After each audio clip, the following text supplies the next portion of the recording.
দীর্ঘ ৪ বছর কেরলে জেল জীবন শেষ করে অবশেষে মুক্তি পেয়ে বাড়িতে ফিরলেন পরিযায়ী শ্রমিক দীপক রায়। নিজের রাজ্যে কাজ না পেয়ে কাজের সন্ধানে কেরলে কাজ করতে গিয়েছিলেন পেশায় নির্মাণ শ্রমিক দীপক রায়। সেখান থেকে ভালোই রোজগার করে বোনের বিয়ে দেওয়া মাকে দেখভাল করতে হতো দীপক রায়কে। জলপাইগুড়ি সদর ব্লকের চাউলহাটি এলাকার দীপক রায় মার্বেল মিস্ত্রির কাজ করতেন কেরলে। সেখানেই একটি গণ্ডগোলে জড়িয়ে পড়ে তাকে ৪ বছর জেলে থাকতে হয়। এই সময়কালে পরিবারের সঙ্গে তার কোনো যোগাযোগ ছিল না। বাড়ির লোকজন বিভিন্ন জায়গায় যোগাযোগ করেন, এতে তারা আর্থিকভাবে প্রতারিত হন, কিন্তু কোনো খোঁজ পাননি ছেলের। অবশেষে তিনি যোগাযোগ করেন জলপাইগুড়ি জেলা সিআইটিইউ নেতা কৃষ্ণ সেনের সাথে। তাদের মাধ্যমেই যোগাযোগ করা হয় কেরলের সিপিআইএম পার্টির সাংসদ করিমের সাথে। সিপিআইএমের সহযোগিতায় উকিলরাও দীপক রায়ের হয়ে আইনি লড়াই করে তাকে জেল থেকে মুক্ত করেন।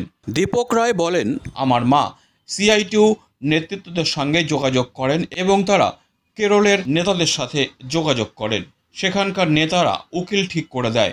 তারা বিনা পারিশ্রমিকে আমার হয়ে মামলা লড়েন। আমি শেষ পর্যন্ত গত ৯ এপ্রিল মুক্তি পাই। কি বলবো, আমি তো কারোর সাথে যোগাযোগ করতে পারি নাই। বাড়ি থেকে আমাদের কোনো যোগাযোগ ছিল না। বাড়ি থেকে তারপর আমার খোঁজ না পেয়ে আমার মা এই দাদাদিরা সে হাতে পায়ে ধরে আমাকে যোগাযোগ করে বার করার চেষ্টা করে। আজকে এই দাদাটা বের করতে পেরেছে। এই দাদার জন্যই আজকে আমি বের হতে পারছি।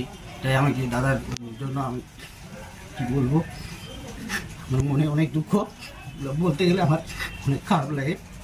এরাই তো আপনাকে মুক্ত করলো। এই দাদার জন্য আজকে আমি ফিরে আসছি। অনেক কষ্টে ছিলাম এখানে, বলতে পারি না। এখন কি করবেন আপনি? জলপাইগুড়িতে তো বাড়ি আপনার। এখন আমি এদিকে আসছি, এখন মার কাছে থাকবো, এদিকে কাজ টাজ করবো। রাজ্যের লক্ষ লক্ষ পরিযায়ী শ্রমিক নিজের রাজ্যে কাজ না পেয়ে অন্য রাজ্যে গিয়ে কাজ করতে বাধ্য হচ্ছে, যার ফলে তারা বিভিন্ন রকম সমস্যার সম্মুখীন হচ্ছে। ও দীপক রায় 2020 সালের শেষের দিকে ও একটা ঘটনা, যারা কলিগ ছিল তাদের সঙ্গে একটা মারপিটের ঘটনায় তাকে জেলে যেতে হয় 20 সাল থেকে। 2024 সালের এই এপ্রিল মাসের 8 তারিখে ও মুক্তি পায়, 9 তারিখে মুক্তি পায়। এবং হচ্ছে এই যে সময়কালে ও জেলে থাকতে হয়েছে। এবং আমাদের এখানটায় আসার পরে আমাদের 2023 সালের মাঝামাঝি সময় পরিবাররা আমাদের সঙ্গে যোগাযোগ করে। তারপর থেকে আমরা আপ্রাণ চেষ্টা করি সেখানকার পার্টি, সেখানকার সিআইটিইউ এবং আমাদের all India CITU leader Sudip এবং আমাদের জেলা সম্পাদক জিয়াউল আলম সবার সহযোগিতা নিয়ে, ওখানকার উকিলদের সাহায্য নিয়ে ওকে আমরা সম্পূর্ণভাবে মুক্ত করে মার কাছে ফেরত দিতে পারি। ওর মা আমাদেরকে হাত ধরে কান্নাকাটি করে যে আমি মরার আগে যেন আমার ছেলেটার একটা মুখটা দেখে যেতে পারি।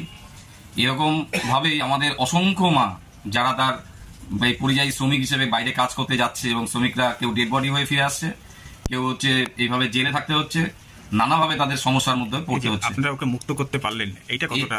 এর চেয়ে ওর মা যেমন যতটা আনন্দিত হয়েছে, ওর মার কাছে ছেলেকে পৌঁছে দিতে পেরে আমরাও ততটা আনন্দিত হয়েছি। এবং যখন আমাকে দিল্লি থেকে, আমাকে কেরল থেকে ফোন আসে যে আজকে মুক্ত হবে, আমি সাথে সাথে হচ্ছে খুব আনন্দের সঙ্গে, খুব এতটাই আনন্দ হয়েছিল যে আমি ওর দিদি, ওর বোন যে আমার সঙ্গে কন্টিনিউ যোগাযোগ রাখতো, তাকে আমি সাথে সাথে ইনফর্ম করি। এবং তারা যাতে এই ঘটনাটা, কি আনন্দ ওর হচ্ছে, যেমন ওর মার যেমন হচ্ছে যে মাকে, একটা মা তার ছেলেকে হাতে পেয়ে তার যে আনন্দ, আমরা ততটুকুনি আনন্দিত হচ্ছি। Disclaimer. This channel may not promote any violent, harmful or legal activities. All content provided by this channel is meant for an educational purpose only.